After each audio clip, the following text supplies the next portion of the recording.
Good morning. Welcome back to my channel. Welcome back to my garden. Happy spring.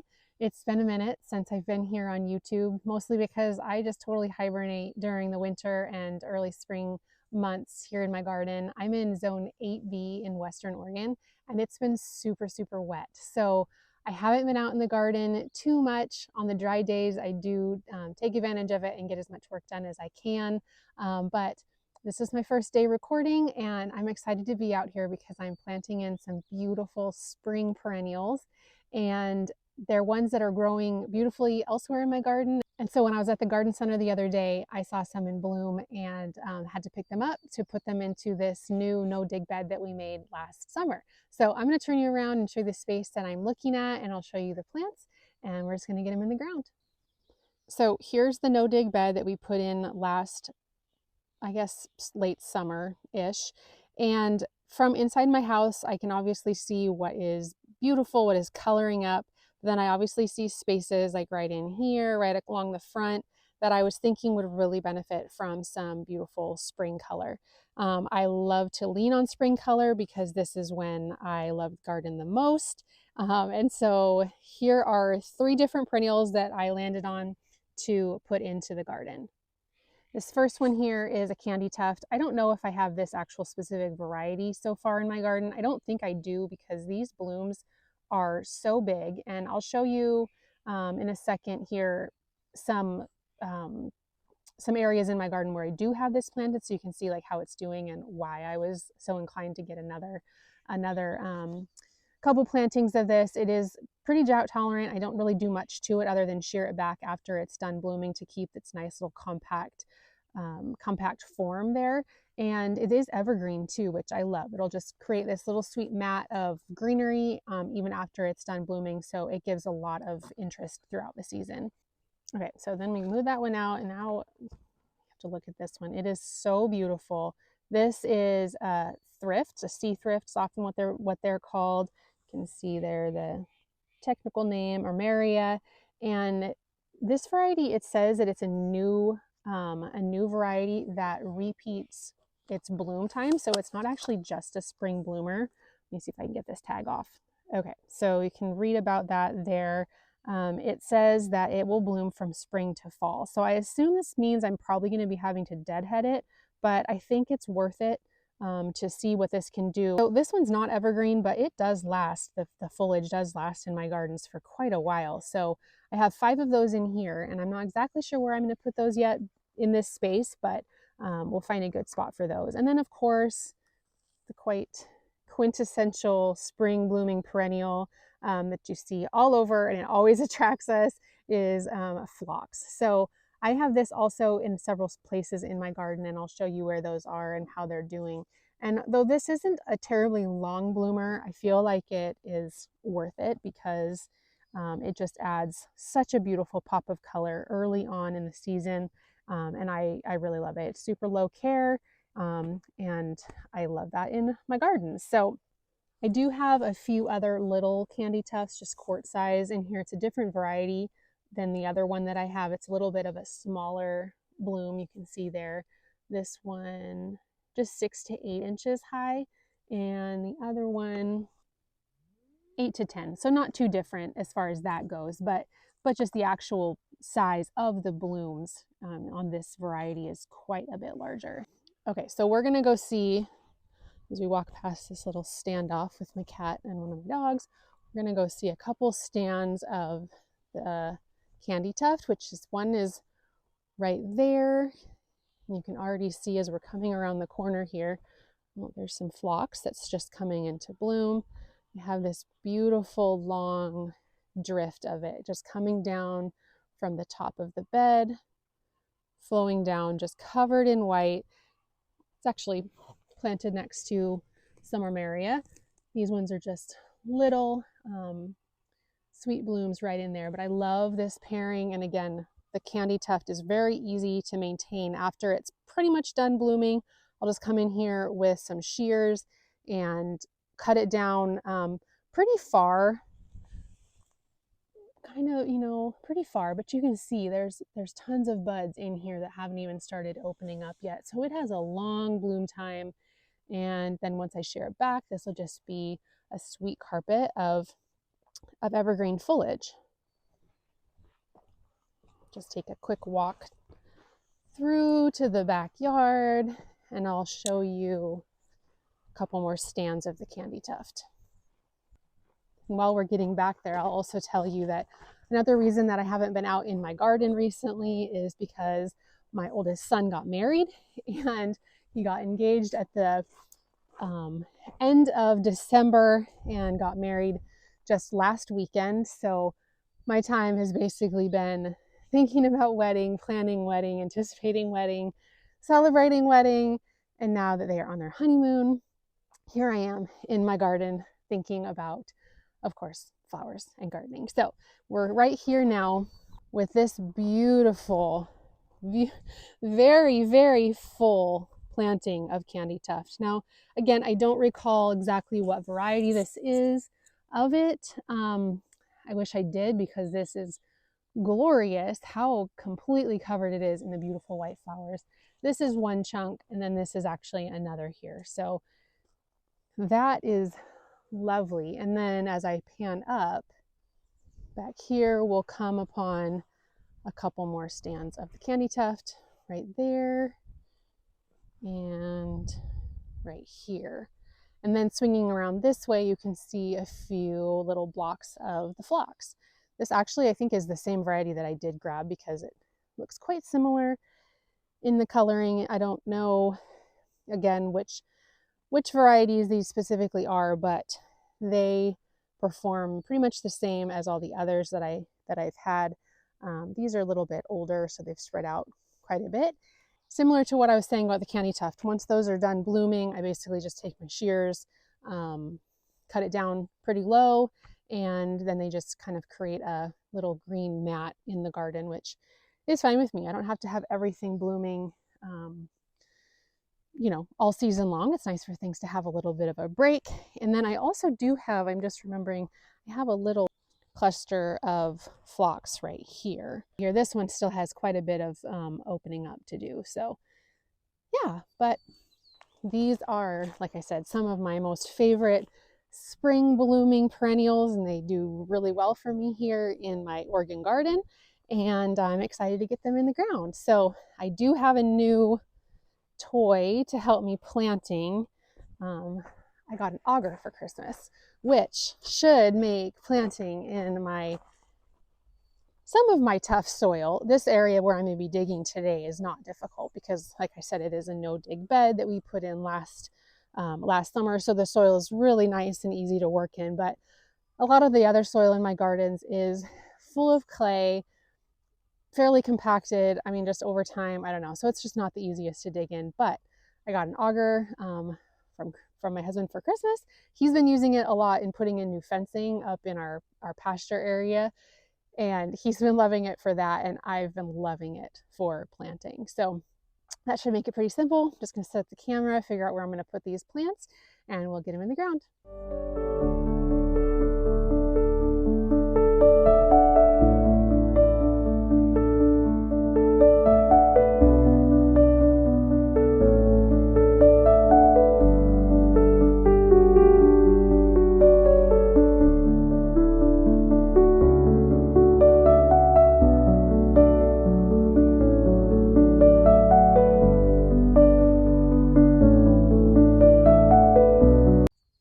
I also wanted to show you guys, last year we transplanted out of my containers that I used the Superbena pink cashmere. I transplanted it out here into these gardens. It could be a perennial for me here, and it looks like it's working on coming back. It's a little, a waiting game just to see how it's going to do compared to the stuff that you would get at the nursery. But it's exciting. I'm going to have to move some of these around just because I have some other plans for this space, but I did plant these quite a few different places. Some of them haven't quite come back. I see some over here that are pushing new growth pretty well. Some of them that I didn't cut back as hard obviously are showing a lot more greenery, but I really wanted to try and see if I could get them to be nice and dense, and it looks like that's working. There's quite a bit of growth down there, so yay. Okay, so what I have here is just kind of a splattering of these plants. I've been thinking a lot about, with perennials, not feeling like I need to put a bunch of them together in like one spot, but rather having them repeated a couple times throughout the bed, just to kind of tie it together. So like there's one phlox, there's another up here and right here, and then you can see the Candytuft. There's one right here, and then on the other side of that pot over there, and then a couple more of the Candytufts right along the edge of this bed. So this bed's kind of tricky because there's several fronts. Like this is a front, but then also there's a path here. So this is a front where I can do some lower growing things. So that makes it a little bit interesting to plant in, but also kind of fun. So then I put one of the sea thrifts right there, and then right there I still have 3 more to do, and those ones I might actually do a little bit of a cluster of those. I'm not quite sure exactly where that will be. Maybe right in here in the front.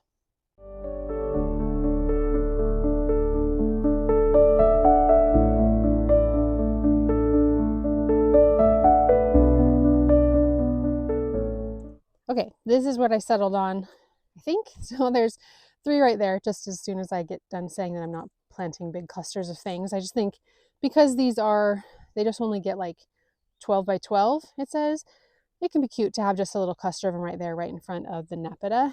And then dotted kind of in the same area are the other 2. Yes, you may remember my dogs really like a lot of attention while I'm out here. So in between planting, that's what I'm doing. So anyways, I'm just going to dig these holes really quick. I'm going to put Biotone starter fertilizer in them and then get these guys in the ground.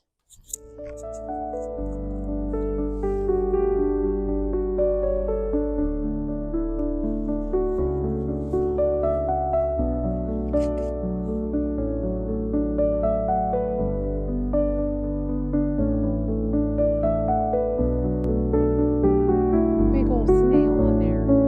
No, thank you.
Okay, got them all in the ground, and there's just a few things that I wanted to mention about this garden bed. So first of all, as I mentioned, it's a no-dig bed, basically where you lay down the cardboard.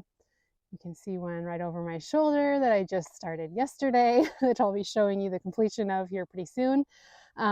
Anyway, this is a no-dig bed where you basically cut down the grass as far as you can, lay down cardboard, lay down any kind of combination of garden soil, a premium garden soil that you can get from a landscape supply place, some compost, some mulch on top of the cardboard, and then you just let time and moisture and the microbes in the existing soil kind of do their thing, and it creates a really nice planting bed.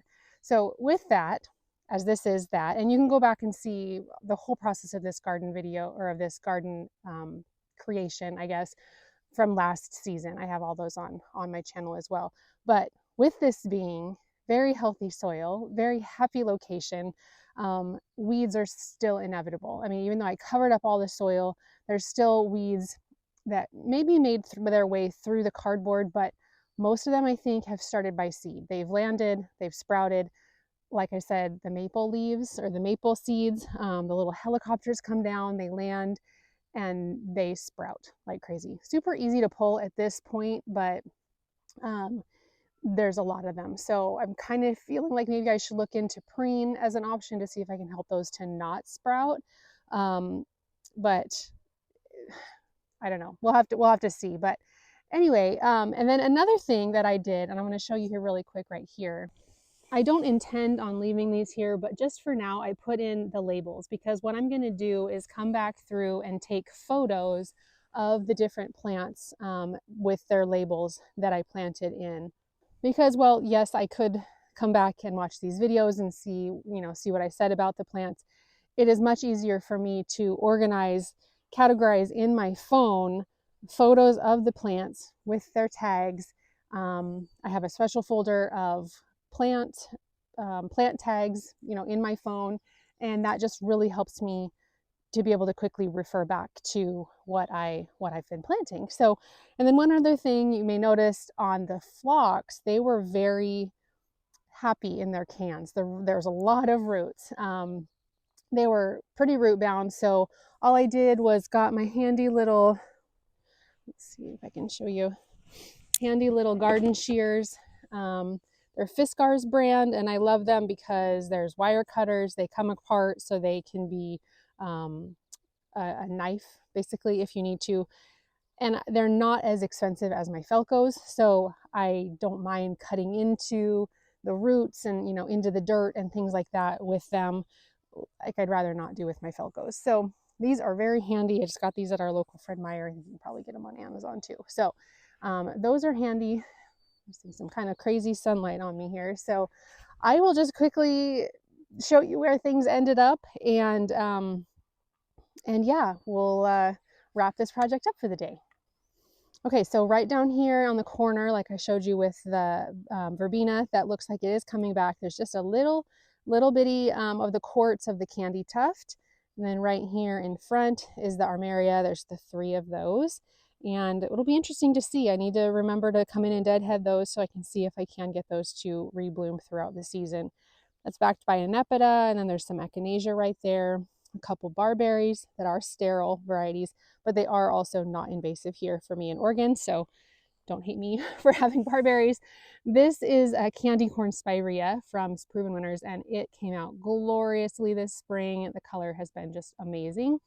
And this is where one of the phlox ended up, kind of next to one of the Candytufts. And there's another Armeria back there on either side of this hydrangea. So because these guys only get to be about 10 feet, or I mean, sorry, not 10 feet, about 12 inches tall, they can be kind of planted underneath this little hydrangea here and next to the barberry. So just kind of tucked in there for some color. And then there is another echinacea right there. And then I do have some of the superbena right here that is coming back, but I think I'm going to move that and put in some higher growing perennials right there, because that's kind of the middle of the bed, and I don't really know that I want just some ground cover right there. So here's another Candytuft and another of the phlox. Across the garden, as you see over there, they just kind of glow in the sun, don't they? 2 little Candytufts right there, and then another right there, and a phlox right here. So let me just step over here really quick and show you guys something, because I didn't video it, but if you remember last year, I had this huge vitex in my front yard, and I think I got it out at the right time because I see it has its buds on it. You can see that. They're pretty late to push, and so I felt like I had some time to do my transplant. It was just too big for the spot that it was in. So now I have it right here in this garden bed. It has much more space to spread out. It was up there right in front of the house, and I just didn't believe the tag when it said that it would get 8 to 10 feet wide. And it did that very quickly. This variety is called Flipside because the underside of the leaves is purpley and the top is the green. I love it. I was sad to have to move it, but I also didn't want to have to really inhibit its growth for that spot. So I think it'll be better here, and I'm really glad to see that it's still pushing its buds really well after we transplanted it. We tried to get the biggest root ball possible. I had my husband help me. It was tricky because it was surrounded by boxwoods that I didn't want to mess up. It was surrounded by there was a container next to it, and some other things that we were trying not to mess with. But anyway, I was glad to get that moved, and then everything else in this bed is coming along. All the stuff that we planted last year is looking well. I shouldn't really say that. The fruit trees that I planted last year are not looking good. I think they do have the peach leaf curl. I didn't spray them as I should have. I don't think that will kill them. I don't know that means I probably won't. They did flower, so that was nice, but then once the leaves came out, they kind of have some damage on them. So anyway, I have to learn about that, I guess, if I want to keep those. Otherwise, I may just have to replace them with some ornamental things that I can take care of a little better. So anyways, thanks for joining me. It's good to be back. Good to see you guys. Thanks for those of you who reached out and asking how I was doing and what we were up to. I know it's kind of hard when a person that you may have watched on YouTube or on Instagram or their blog, whatever, that they kind of disappear. And I guess I sort of did that, but here I am in my garden. Everything is coming out beautifully. It looks to be like it's going to be a gorgeous spring, and hopefully a really nice summer too. So anyway, thanks for hanging out with me today, and I'm excited to see you guys in the next video. Bye.